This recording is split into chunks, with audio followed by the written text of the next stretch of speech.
This is the L2C Media Network, and this is Sports Final with Steve Bexley, brought to you by the L2C Media Network. Now, with all details, headlines, and everything else happening in the world of sports, here's Steve. All right, thank you. Welcome. Good evening. How y'all doing? It is an honor to be here tonight. It is a Friday. Thank God it's the end of a very complicated, scary week. Next week is going to be an enlightening one. Let me give you a update on how things are going tonight. We got some plexiglass on the window, and maybe tomorrow we'll get the broken window and throw it in the trash. We got a lot of repair work to do on the little studio, but we're going to do it, see if it can be done, and then sometime in the summer, you might just look for a new place. So just be forewarned, and I will be looking for some work, and that's about it. Let's get going on the realm that we like to call the sports. By the way, Weirdness is back. It's the L2C, the Last Call Cafe, followed by the Wrestle Anime Hut. We go live to tape on the L2C at 11 o'clock, and then at about 11:30, 11:35, we do the Wrestle Anime Hut. Have fun, have thrills, and we're going to enjoy. It's a great way to end the week. And right now, it's time to do what we do for somewhat of a Zoptic living. Give you sports.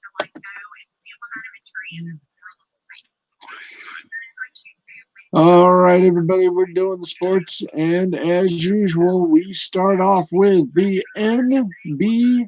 And let's do this. It's NBA time, kids. We'll give you all the action tonight and fresh haddock. So let's get to it. We still got some games going on, so why don't we get to them first? 4:34 left to play in the third quarter. Raptors lead the Kings 100-93. 5:38 left to play in the third. Lakers lead the Bulls 78-77. 8:31 left to play in the third. It is the Clippers over the Warriors 73-55. Let's go for some final score, shall we? We shall. Pistons bring down the Sun. There went the Suns in overtime, 110-105. The Thunder beat the Knicks, 101-89. Hornets gave the Pelicans a nice little present, a loss, 118-110. Celtics over the Wizards, 116-107. Grizzlies over the Nets, 115-110. The Mighty Mighty Rockets, 132. Magic of Orlando, 90. The Utah Jazz. Did they really play Jazz in Utah? I didn't think so. And the Milwaukee Bucks.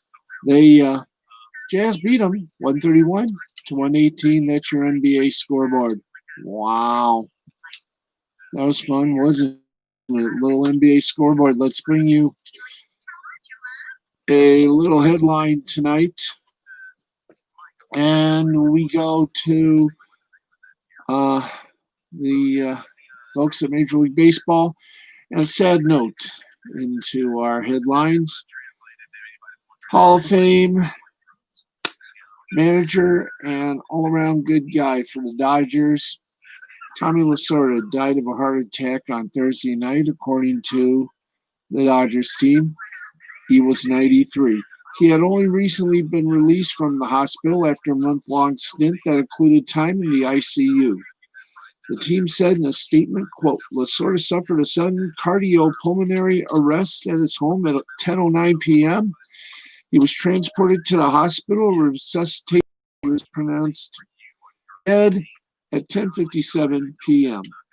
Major League Baseball Commissioner Rob Manfred issued the following statement, quote, Tommy Lasorda was one of the finest managers our game had ever known.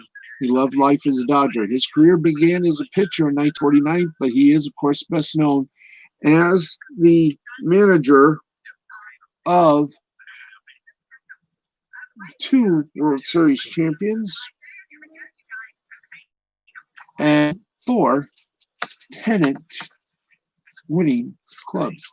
His passion, success, charisma, and sense of humor turned him into an international celebrity. A stature that he used to grow our sport. Tommy welcomed Dodger players from Mexico, the Dominican Republic, Japan, South Korea, and everywhere else in the world, making baseball stronger, more diverse, and better game. He served Major League Baseball as the global ambassador for the first 2 editions of the World Baseball Classic and managed Team USA to gold in the 2000 Summer Olympics in Sydney. Tommy loved family and the United States, the national pastime, and the Dodgers, and he made them all proud during a memorable baseball life. I'm extremely fortunate to have developed a wonderful friendship with Tommy, and will miss him. It feels appropriate that in his final months he saw his beloved Dodgers win the World Series for the first time since his 1988 team. On behalf of Major League Baseball, I send my deepest sympathy to his 70 years, Joe, and their entire family, the Dodger organization, and their generations of loyal fans. This after, I think was last night, Vin Scully's wife passed away as well. So 2 dynamic Dodgers, 2 dynamic Dodger ambassadors sadly leave this world. As we said, Lasorda had managed the Dodgers for a 2-decade span, running from 1976 through 1996. Under his watch, the Dodgers won 2 World Series, 4 National League pennants, and 8 division titles. Lasorda himself won a pair of Manager of the Year awards and managed in all 4 All-Star games. His 1,599 wins as a manager ranks 22nd all-time in Major League Baseball history, albeit the second in Dodger history. And he was inducted in 1997 into the Baseball Hall of Fame in Cooperstown. The Dodgers subsequently retired his number 2 jersey. Lasorda also won a gold medal as manager of the 2000 United States team at the Summer Olympics in Sydney, Australia. Now, after retiring from managing, Lasorda served in a variety of front office roles with the Dodgers, including as a special advisor during the 2020 season. This upcoming year would have marked his 72nd season with the Dodgers franchise, dating back to their days in Brooklyn. Over that time, Lasorda managed, coached, scouted, and pitched. Though Lasorda's legacy is largely about his post-playing days, he made 26 big league appearances over a 3-year span in the 50s. He wasn't particularly good. He finished with a 6.48 ERA and a .66 strikeout-to-walk ratio. But he became familiar with then Dodger manager Walter Alston, whom he later served under after he served under as the team's third base coach. Lasorda and Alston are the only managers to spend an entire career of 20-plus seasons with a single team. Under Lasorda's watch, the Dodgers became a player development machine.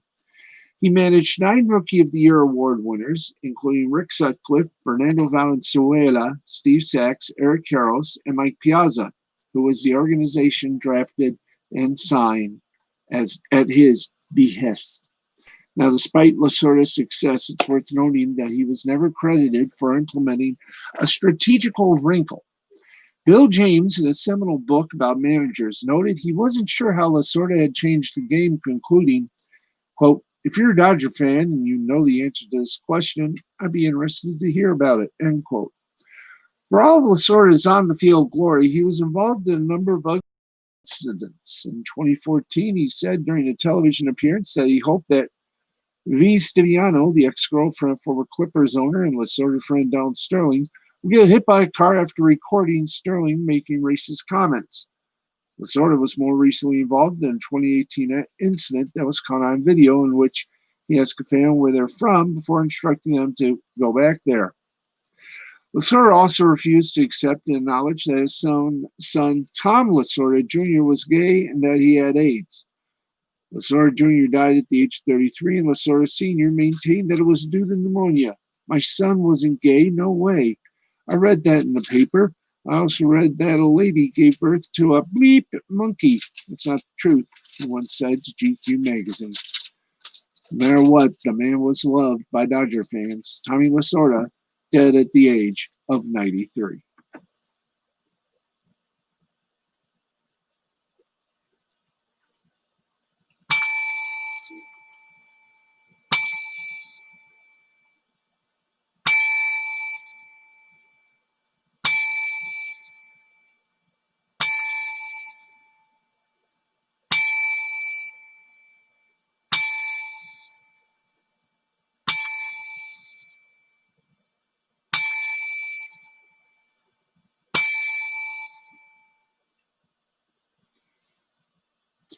Okay, let's get back, and we might want to ring the bell 10 again.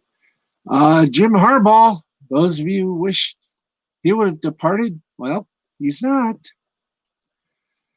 Michigan coach Jim Harbaugh agrees to a 4-year extension with a huge pay cut. That's right, his sixth season as Wolverine coach did not go as planned, to say the least. But the Wolverines are moving forward with his tenure anyway. With Harbaugh's previous deal set to cover just one more season, the coach and school agreed to a 4-year extension with revised financial terms effective January 11th, 2021. Now, while the statement did not specify those terms, Harbaugh will reportedly be taking a significant pay cut as part of the deal. 24/7 Sports reports that Harbaugh will make $20 million over 5 years, coming out to about $4 million annually. That's about half of what he made in 2020. However, he will still be able to earn up to $8 million with incentives. Harbaugh's buyout, while not yet specified, is also expected to be lower. Revered former Michigan quarterback Harbaugh has a 49-22 record at the school that includes a 34-16 mark in Big Ten play. However, the Wolverines have not defeated rival Ohio State during his tenure and have yet to qualify for a Big Ten championship or the college football playoff, which, let's face it, no Big Ten team, with the exception of Ohio State, could do. With those demerits looming overhead during a woeful 2-4 season, thanks to COVID, Harbaugh's future at Michigan came into question. Despite the program's continued inconsistency at quarterback, reports of friction between Harbaugh and the university administration and other indications that the 2020 season could be his last, Harbaugh continued to recruit well this year. The Wolverines have 20 players as part of a 2021 recruiting class ranked number 2 in the Big Ten by 24/7 Sports. That includes 5-star quarterback prospect J.J. McCarthy. Though Harbaugh will stay in Ann Arbor, Wolverines defensive coordinator Don Brown was fired after the season. Harbaugh and Michigan athletic director Ward Manuel, November 17th, and Harbaugh's contract was among the topics discussed, according to the Detroit Free Press. The university then presented Harbaugh with a 5-year extension this week, according to Dan Wetzel of Yahoo. Not a bad way to stick around, don't you think?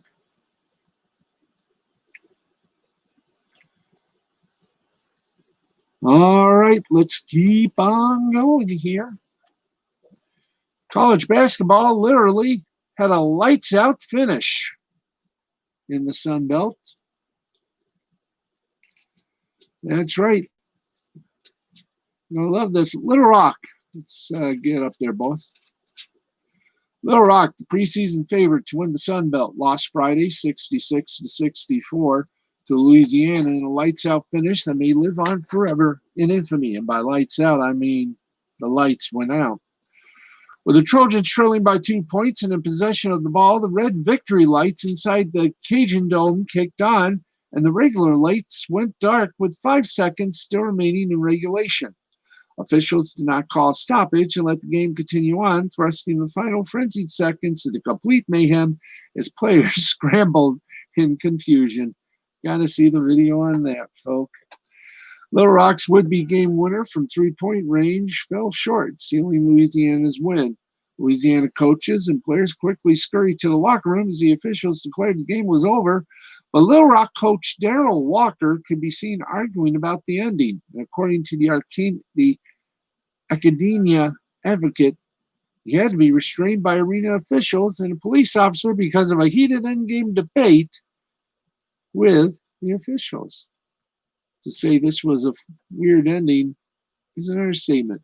Patrick Walsh, Associated Communications Director for Little Rock, astutely noted on Twitter afterwards, no whistle, no review, no conversation, just game over. There was no empathy from the side of the Cajuns, however. Head coach Bob Marlin waited around a few seconds after the wild finish to see what, if anything, the officials might do to remedy the situation. But he headed quickly to the locker room and gathered his team after learning there would be no action taken. Martin called Walker a good friend and good coach, and we'll find out pretty quick if there's any lingering animosity from the atrocity that took place Friday. The two teams play again Saturday night in the Cajun Dome. Oh, that's going to be a game to see. Anyway, we're going to be on for about 40 minutes. So let's see, we started this at 11:35. Let's see. 5, 10, 15, 20, 25, 30, 35, 40. So we'll be done at about 12:15. All right. Major League Baseball. Oh, we got a lawsuit from hell, folks. Because, wow, it is a mess. Aces, Garrett Cole, Justin Verlander of the Astros, and, well, let's try it again. Yankees, Garrett Cole, Houston's Justin Verlander, and Washington's Max Scherzer are among numerous well-known pitchers enhancing substance by former Angels clubhouse attendant Bubba Harkins in a lawsuit against the team and Major League Baseball that accuses them of making him a scapegoat. Now, Harkins, who was fired last March as the league started to crack down on the use of foreign substances, filed a text message from Cole as evidence in opposition to a request to dismiss the original lawsuit submitted by Harkins' attorney in August, according to Aiden Gonzalez of ESPN. So Harkins is helping out with this sticky situation, winky face. We don't see you until May, but we have some road games in April that are in cold weather places. The stuff I had last year seizes up when it gets cold, end quote. Now, Harkins was known around the league for providing pitchers with a grip-enhancing concoction as a courtesy that was made from a mixture of pine tar and rosin, a recipe he first learned from longtime Angel closer Tony Percival. Though using substances including but not limited to pine tar and suntan lotion have been long accepted, not technically legal, aspects of pitching, MLB issued us a memo in February 2020 disavowing the practice. Harkins' suit claimed that he did not receive the memo and thus didn't receive a proper warning before his firing.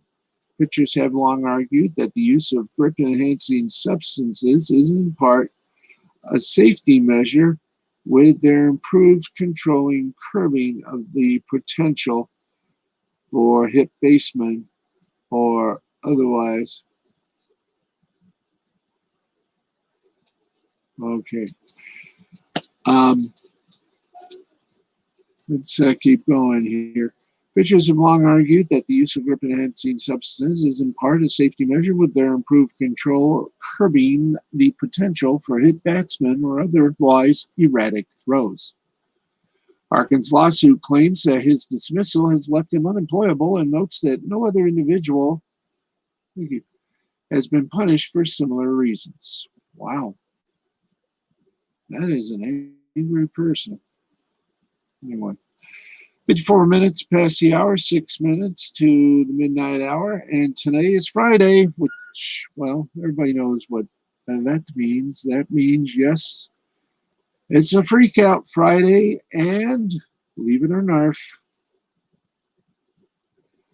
the freaks are out tonight. That's right. What's coming up on Mr. Ricada's Neighborhood? Well, we'll find out as Drex joins to discuss.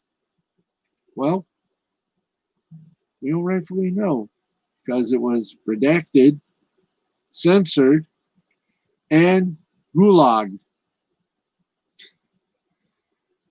So Drex and Nick will be along. It will be a Friday night showcase you do not want to miss.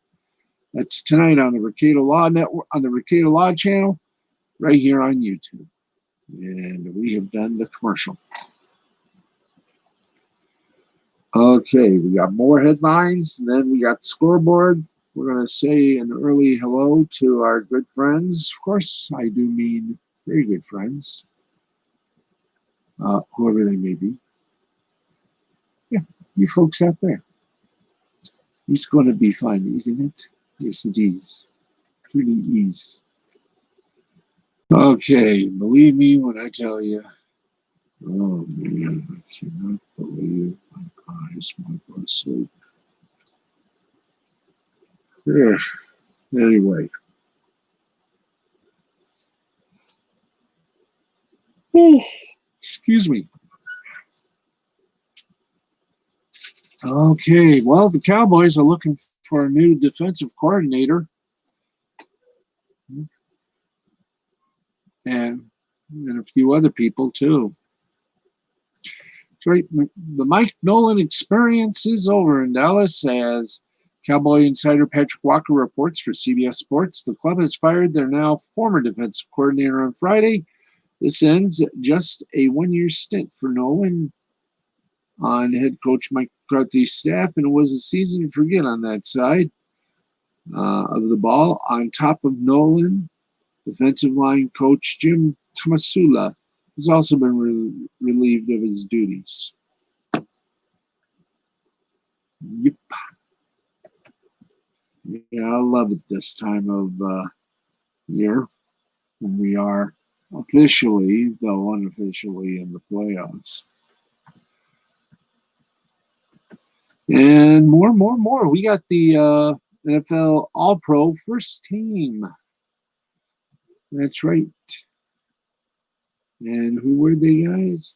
Well, the Associated Press has announced its All-Pro first team for the 2020 NFL season. Only 2 players were elected to the first team as unanimous selections, garnering 50 votes from the panel. Okay, let's do this. And 3, let's see. The first team is unanimous selections, garnering 50 votes from the panel of 50 media members who regularly cover the league.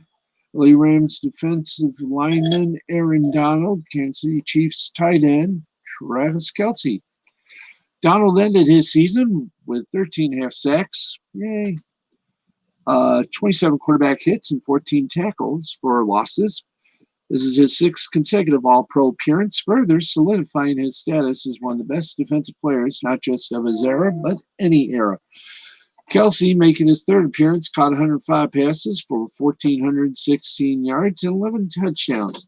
Now, it wasn't his first rodeo of consecutive 1,000-plus yard sessions or seasons, and his 1,416 yards established a new single-season record for tight ends. Now, who's joining Donald and Kelce on the All-Pro list?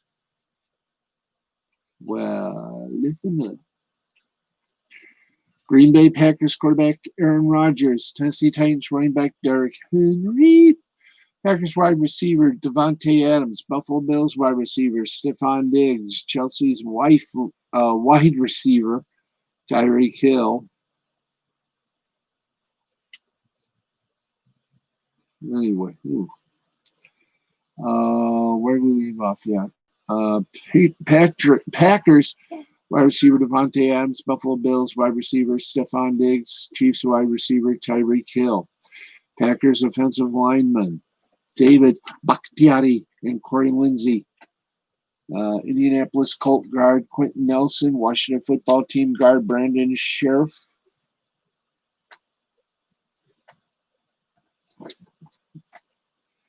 And Cleveland Browns tackle Jack Conklin. Pittsburgh Steelers edge rusher TJ Watt. Browns edge rusher Myles Garrett. Colts interior defensive lineman DeForest Buckner. Linebacker Fred Warner and Colts linebacker Darius Leonard. Miami Dolphins quarterback Xavier Howard. Rams quarterback Jalen Ramsey. Chiefs safety Tyrann Mathieu. Steelers safety Minkah Fitzpatrick. Arizona Cardinals safety Bubba Baker. Fitzpatrick and Baker tied for his second safety spot. Colts special teamer George Odom. Baltimore Ravens long snapper Morgan Cox. Chicago Bears kick returner Cordelia Patterson. New England Patriots. Stop this. Anyway. Where we leave? Oh yeah, Colts Mr. Jones Holmes, long snapper. Chicago Bears kick returner Cordell Patterson. New England Patriots punt returner Gunther Olszewski. Patriots punter Jake Bailey. Dolphins kicker Jason Saunders. In all, there are 18 players, while the Colts, Nelson, Buckner, Leonard, Odom, and Packers, Rodgers, Adams, Bakhtiari, and Lindsey led the way with 4 first teams each. And the All-Pro second team from the AP was announced, which does not have a tight end because of Kelsey's unanimous selection to the first team. Let's get these guys going. Buffalo Bills quarterback Josh Allen, Chiefs quarterback Patrick Mahomes, New Orleans Saints running back Alvin Kamara, Cardinals wide receiver DeAndre Hopkins, rookie wide receiver. Anyway, who's the last one? Yeah. Cardinals wide receiver DeAndre Hopkins, Minnesota Viking rookie wide receiver Justin Jeffries. Anyway, wow. If you want to read the rest of them, please do. If you want to know what's going on, I had a rough night or a rough day, so we got about 13 minutes. We're going to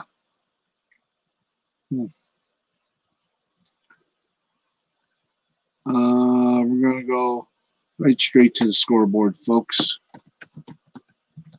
And we'll call it a night. Night I'm never going to forget.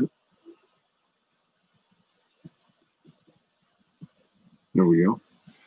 Okay, let the instruments play.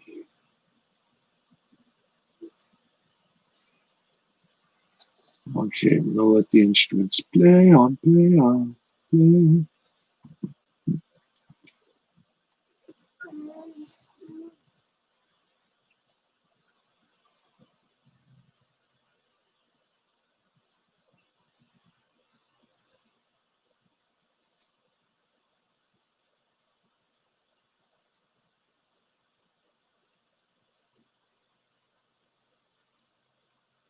Okay. Here's our soccer. I think we're just going to do a little bit of the scoreboard because, as you can tell, I'm getting tired. I had a little heart problem today and almost went to the hospital. Friend of ours, Brian Mann, I will give him a buzz so I can get my medication. which includes some um, blood pressure medicine, as you can hear in my voice. In the Bundesliga, let's kick it off there. That's later today's action. In the Bundesliga, Mönchengladbach beat Bayern Munich 3-2. Villarreal beat Celta Vigo in La Liga 4-0. In the Euro League in basketball, Zalgiris Kaunas defeated Khimki 102-75. Olympiacos defeated Bayern 84-82. Anadolu Efes defeated Lyon Villeurbanne 102-80. Olympia Milano, on the other hand, defeated Real Madrid 80-76. In hockey, in the Czech Republic, Sparta Prague blanked Olomouc 3-0. Pardubice defeated Trinec 4-1. Plzeň defeated Karlovy Vary 4-3. Vitovice defeated Mlada Boleslav 3-1. Liberec blanked Keski Bujovic 7-0. Mountfield HK defeated Litvinov 3-1. Finland. Pelicans defeated Hämeenlinna 4-2. IFK Helsinki defeated JYP 3-2. IS defeated Asat 4-2. Jerkrit defeated Kalpa 3-2. Kuku defeated Tapara 3-1. Letko defeated Karpat 3-0. And after wild regular periods and even wilder overtime, it went to penalties. Vasan Sport defeated TPS Turku 2-1. That's your scoreboard for now. And we're going to wrap up a very difficult week for all of us. Awful announcing. Let's get you on for a week. HBO's Tiger needed 2 parts to tell the Tiger Woods complex story, making him a great, but still a sad figure. And another humbling moment.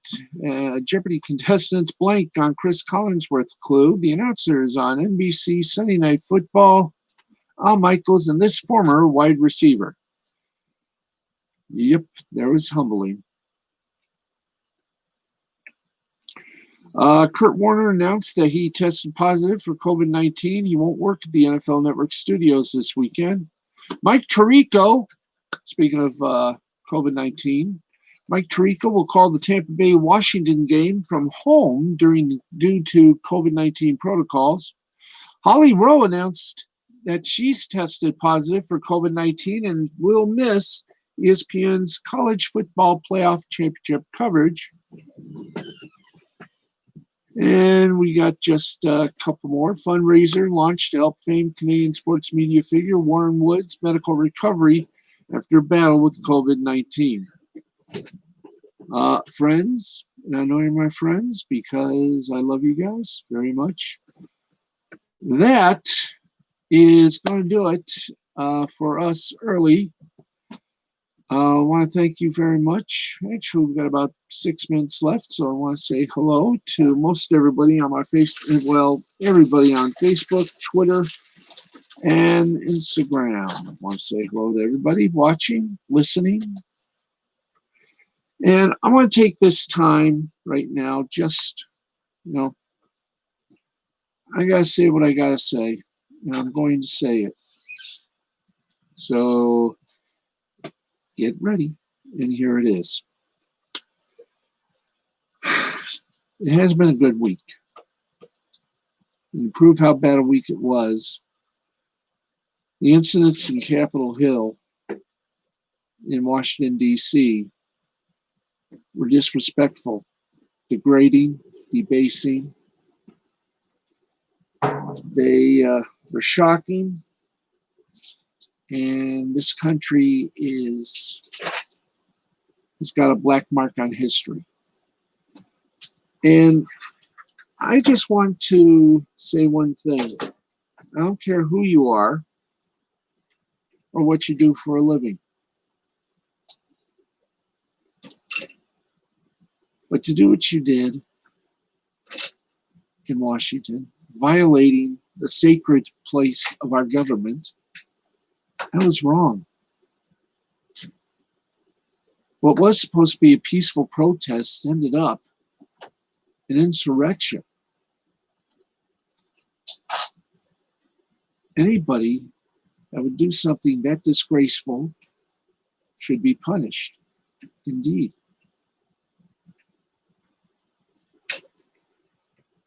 And a president should be impeached. No one, I don't care who you are, should be a bully to anybody, because it leaves that person feeling weak, leaves that person, it leaves an entire country very much torn and tattered and feeling